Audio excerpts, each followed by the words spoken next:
नंतर जे आहे त्याच्यामध्ये टेस्टेस्टेरॉन हे हाय लेवलला आलेलं असतं. त्यामुळे विरुद्ध ह्याचं आकर्षण, शरीर आकर्षण हे त्याच्यामध्ये निर्माण होऊ शकतं. प्रेम म्हणण्यापेक्षा या वयात जनरली असतं ते अफेक्शन असतं, म्हणजे शरीराविषयी आकर्षण हे मेनली असतं. म्हणजे जे डिव्हाइन आपण प्रेम म्हणतो त्या टाईपचं असेलच असं नाही, म्हणजे सगळ्यांचं असेल असं नाही, फार हम्म. कमी लोकांचं असतं.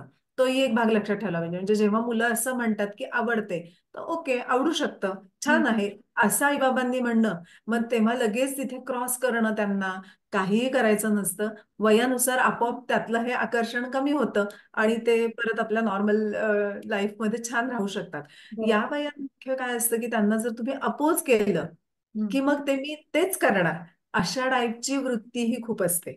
सो बरोबर. या वयात सगळ्यात पॅरेंट्सने लक्षात ठेवायचं म्हणजे अजिबात अपोज करायचं नाही. हो बरोबर. का, वा, असं म्हणून मग त्याला की हा, हे जरी तुला वा असलं हम्म. तरी त्याचे हे पण व्ह्यूज आहेत, ह्या पण विजन तू ठेवली पाहिजे, हे त्यांच्याशी डायलॉगनीच समजावून किंवा डायलॉग ठेवूनच त्यांच्याशी बोलूनच आपण त्यांना समजावून सांगू शकतो. बरोबर. कारण की कृतीतनं शिकणं हे फार आधीच्या काळात असतं.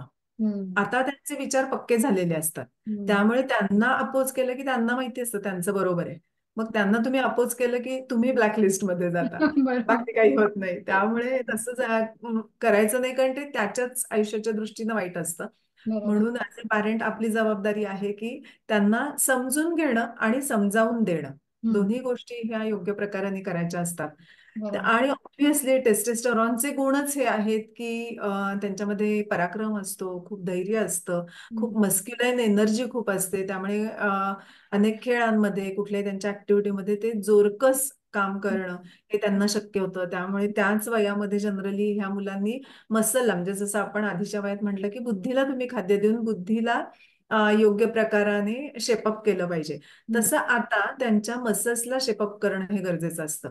नॅचरली तिकडे ओढा मुलांचा होतो की जरा जिम लावूयात, जरा आता मी एक्सरसाइज करतो. मग त्यांच्यापेक्षा जी मोठी मुलं असतात की जी जिम करत असतात, तालीम करत असतात, हम्म. त्यांच्या हे मागे मागे जातात, आपल्याला पण जमतंय का हे बघतात. त्यामुळे त्यावेळेला ह्या गोष्टींचं खूप महत्व आहे, हे आईबाबांनी पण ओळखायचं आणि त्याप्रमाणे त्यांना सपोर्ट द्यायचा, हम्म. आईबाबांच्या कॅपॅसिटीप्रमाणे. बरोबर. पण निश्चितपणे हे तू केलं पाहिजेस. मग ठीक आहे, आपल्याला इतकं शक्य नाहीये, तर ह्याचा हा एक पर्याय मला कळलाय, तर तू पण ह्याच्यावर विचार कर आणि मग हे आपल्याला जमतंय का बघूयात. अशा टाईपमध्ये तो डायलॉग. आणि दुसरी एक महत्वाची गोष्ट असते, म्हणजे ह्या 14 वयोगटाच्या नंतर, साधारण 14 पेक्षाही 12 वयोगटानंतरच आई ही त्यांना अजिबात नको असते खरं तर. हम्म.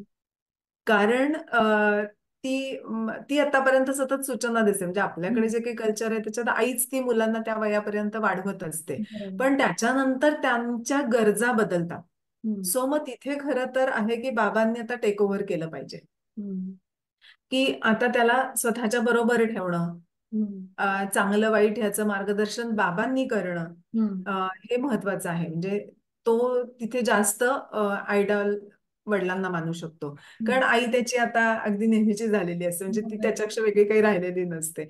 सो तो एक महत्वाचा भाग आहे की 14 वयानंतर हे बाबांनी खरं तर टेक ओव्हर करायचंय, हा. मुलांना वाढवणं किंवा मुलांना चॅनलाइज करणं ह्यासाठी.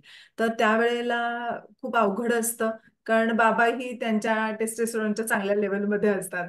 सो त्यांना हे इतकं सबुरीनं घेणं किंवा हम्म. हे थोडं अवघड जातं. हम्म. पण माहिती झाली तर आपण स्वतःला, तसं ही मुलं जी 6 वयोगटापासून 15 पर्यंत येणार आहेत, तर ते बाबा स्वतःला मोल्ड करू शकतात की नाही नाही, आपल्याला जर आपलं मूल आयुष्यात पुढे चांगलं व्हायला हवं असेल तर मला ह्या काही गोष्टी शिकून घेतल्या पाहिजेत, माहिती हम्म. करून घेतल्या पाहिजेत.